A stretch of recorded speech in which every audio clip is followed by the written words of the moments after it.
ninkan waa ganacsade waxa uu ka shaqeeyaa goob ganacsi oo lagu iibiyo dharka iyo kabaha.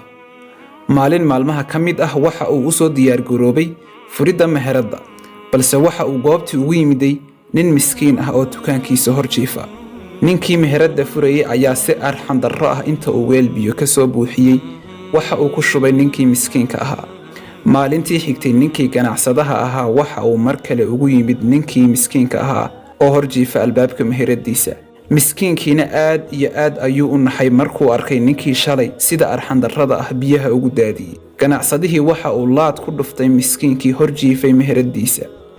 Sidoo kale waxa uu ka tuuray kartoonkii uu gogosha ka dhiganayay. Markii uu meheraddii furay waxa uu arkay dukaanka hortiisa oo nadiif ah, waxaana uu isweydiiyey cidda ururisay xashiishkii goobtaas yaallay. Kadibna waxa uu go'aansaday in uu ka eego kaamirada ku xidhnayd dukaanka. Markii uu kaamirada daawaday waxa uu arkay ninkii miskiinka ahaa oo nadiifiyay dukaanka hortiisa ka hor inta aanu seexan. Balse arrinka ama kaaga ku riday ganacsadihii ayaa noqday in nin tuug ah oo wejiga duuban uu isku dayay in uu dukaanka jabsado. Kadibna ninkii miskiinka ahaa ee uu sida arxan darrada ah ula dhaqmay ayaa ka difaacay tuugii in uu meheradda gudaha u galo.